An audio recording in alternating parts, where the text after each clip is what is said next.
Today I'd like to change things up just a little bit and have a little bit of a show and tell. One of my favorite operations is obviously facial enhancement surgery.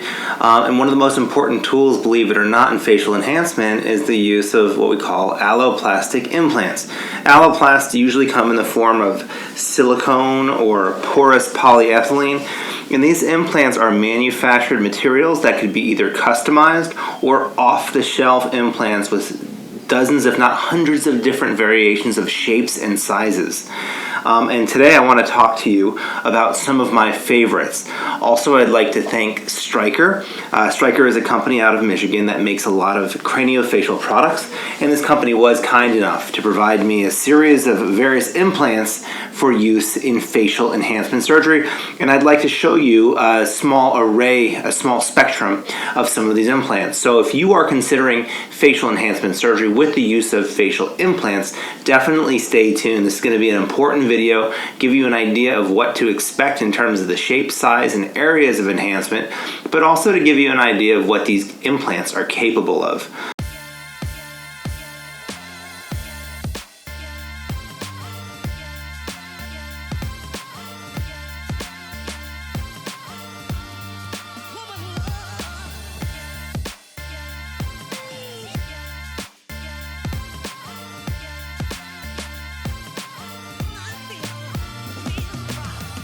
Hi everybody, I'm Dr. Jonathan Zelkin, a board-certified plastic surgeon in Newport Beach, California. And as a preface to today's discussion, I want to thank Stryker again for making great implants and great tools that benefit both my reconstructive and cosmetic facial practices. This is a very important company out of Kalamazoo, Michigan, which is one of the rare manufacturers of customized wraparound jaw implants, for example, out of Silicone. So if you are considering custom or off-the-shelf facial options, Stryker is a great company for this. I'm not sponsored by them or anything like that, but they were kind enough to provide me a small array of implants for today's demonstration. I do also want to say, as another side note, that the two models that I'll be using are not sawbones. So they are not made out of a material that's easy to screw into, so I'm going to struggle a little bit here, I'm sure, using the tools that I have. The first option is going to be a porous polyethylene material. It's like, it almost looks like snow that's hard, or like a hard ice if you were to scrape some ice off of an ice hockey arena, for example. And there's a fine porous material to allow bony ingrowth. In my opinion, these implants are really good because they look and feel like real bone. And in plastic surgery, we ideally want to replace like with like. And when we are enhancing the facial skeleton, what better than to replace bone again with a bone-like material. So I do like these porous polyethylene implants, but for the chin, for example, I typically will use silicone. This is manufactured by a company called Implantech, and silicone also is hard, and it feels and honestly represents bone in many ways. It's also very inert. You don't have the same ingrowth with silicone as you would with porous polyethylene, but because it's flexible, you can insert an implant that's even pretty large to a very small incision. So for chin implants, for example, I do like to use a silicone implant to replace the porous polyethylene one that you would see here. Although, you know, different cases call for different implant choices, so I'm not a one-size-fits-all surgeon, and my patients are not one-size-fits-all patients. Another implant, after we talked about the chin implant that I'd say the number 2 implant that I use in my facial practice is a Pyriform aperture implant. Now, the Pyriform aperture is basically that triangle that makes your nose. And as we age, or some people who are born like me with just kind of a set back mid-face, have a wider Pyriform aperture to begin with. And by placing a small implant inside the top of your mouth, so no visible scars, I can place an implant even this size or larger through invisible incisions inside. I typically will use silicone implants for this, although as you can see here, Stryker also does manufacture porous polyethylene. This implant is meant to be secured with screws, whereas a lot of times, actually most cases, the silicone implants are actually secured with a suture, so there's no additional foreign bodies. I think both of them have their pros and their cons, but this is, again, probably the second best implant, or my second favorite implant that I think is very underrated that I use in my practice, and it's called a Pyriform aperture implant. As we carry on, we're going to see some more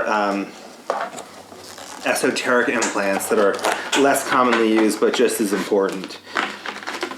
And again, I would like to thank Stryker for providing me this large series. This is the Malar Extended Contoured Medium Left Implant. So Malar is basically doctor speak for a cheek implant. So it's the left side. It's an extended contour implant. As you can see, these sterile packaging options are really important. So there's 2 layers of sterilized protection to make sure that these implants don't get contaminated prior to implantation. And that is particularly important for porous polyethylene implants. Unlike their silicone counterparts, the porous polyethylene implants are like a sponge, so it's really easy to get bacteria on them. So it's important that these are held to a higher standard in a sense for processing and for sterility. If you look here, and I can show you on either implant, this implant is designed to enhance your existing cheekbone.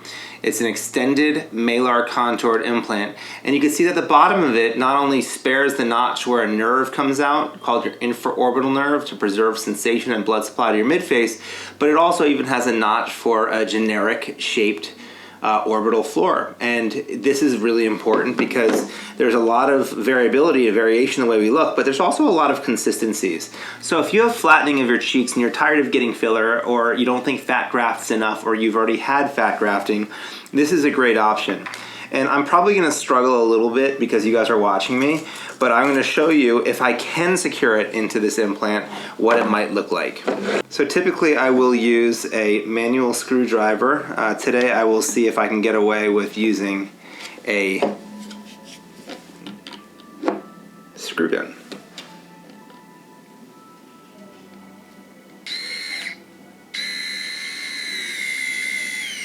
Okay, and so typically 1 or 2 screws are all that is needed to secure an implant like this into place, but in reality I would probably secure it with 2 screws. For today's demonstration, you can see that, especially from this view, it's going to give you more projection along this aspect of your face. It's a very attractive area to try and augment. I think it's really important to augment that area.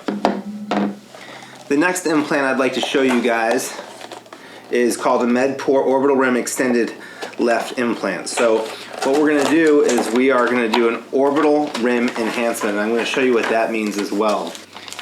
So the orbital rim implant is also known in some places as a tear trough implant. And I think it's really important, especially with people who have what we call a negative malar vector, which is eyes that stick out farther than the cheekbone. And when that happens, you can get kind of deep dark circles under your eyes, and you can have eyes that actually look like they pop out a little bit.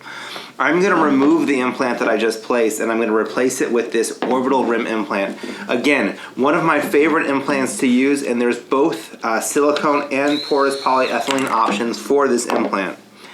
For today's demonstration, I'm going to show you what a porous polyethylene implant looks like. It's the left side as well, and so I had to take out the last one. And you can see there's some overlap in the domain that it would carry. And can you use 2 implants at once? You probably could, but if you're going to start doing stuff like that, you are looking more at custom options for you. Now, this porous polyethylene as well as the silicone can be shaved down to size and customized on an individual basis, which is really exciting. But let me show you what this would do. And you can see this interesting notch right here. These are very well thought out implants. This notch corresponds with the infraorbital notch underneath the eye. And what that is essentially is where a nerve and blood supply will come out of under your face, and it supplies your mid cheek, it supplies your lower eyelid, it supplies even the top of your teeth. So if I'm going to hold this in a position, I'm going to see if I can get a screw in pretty quickly here.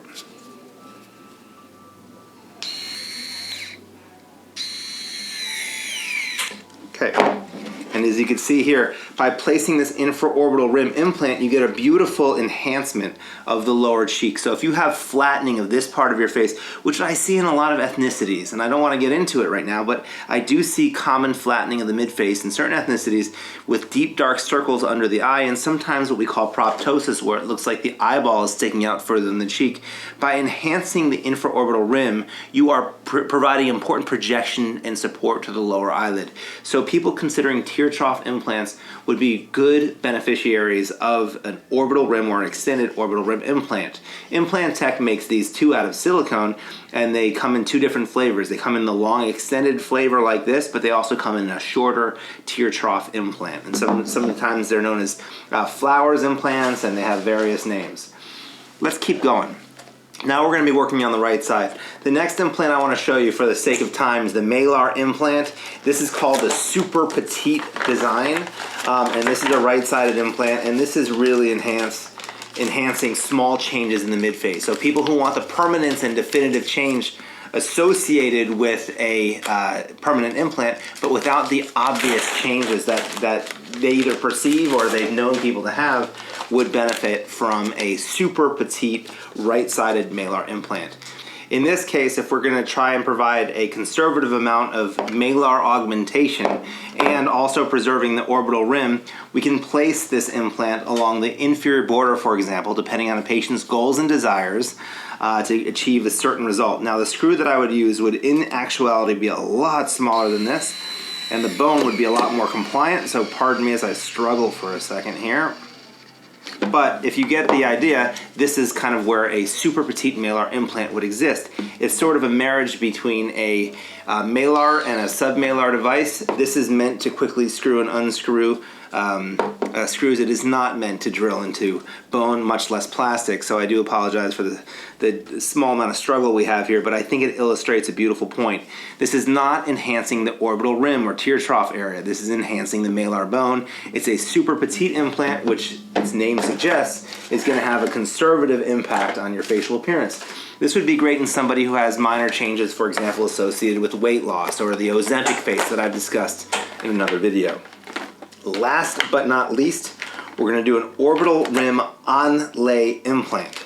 And so what this is similar to the orbital rim implant we discussed before, but as an onlay, it's really designed not to enhance projection to the orbital rim, but it is designed instead to provide a little bit more support to the lower eyelid and perhaps soften any shadows. Now, when we say onlay, especially the right side, you can see that there's actually a cleavage plane or a groove, and this makes it really easy to sit into place, and it provides a certain amount of stability, but it still should be secured because any sort of palpability or visibility of this implant will be poorly tolerated. I can tell you that right now. So an orbital onlay rim implant would be really good for people who have, for example, congenital insufficiency of this area, people who have downturned lower eyelids, people who basically have weakness of not only malar projection, but also of lower canthal support. And they might have a negative vector, for example, of the canthus, or they could have downturned eyes, or they could have a natural amount of what looks like ectropion or pull of the lower eyelid on the outside, and this is where it would sit. Again, you can see that all these implants are beautifully designed to accommodate or to at least account for some degree of the infraorbital notch. And as we know, people vary, from person to person. You're going to see important variations, but this is a great implant because it does account for that. And using a scalpel, that's all it takes, you can actually better customize the implant. So people ask about custom implants all the time. They want custom implants. I could order an off-the-shelf implant that's ready right away, and I could customize it for you with obviously the precision that only a surgeon would have versus a prefabricated device. Okay, so again, we have a little bit of an impingement here between the petite malar augmentation and the onlay infraorbital rim. But these implants, as you can see, are very specialized. And even though they're off-the-shelf implants, you can see that there's a certain degree of consistency amongst human beings. Now, especially with a surgeon's precision and the ability to customize it with a knife, and that's applicable to both medical porous polyethylene as well as silicone. Medical-grade implants are designed to be shaped, and scalpel is enough to shape them. And I'm happy to order any implants that suit your individual needs and goals. And I would tell you that Stryker and Implantech are the two companies that I typically use most often, but there are certainly other companies out there. I like to use off-the-shelf options when I can, but customized solutions are also available for those of you who are needing them and that is applicable to patients with congenital differences as well as facial asymmetries that don't really work well with pre-existing off-the-shelf implants. Thanks again. Be sure to subscribe, turn your notifications on, and ask any questions that you may have below. Bye.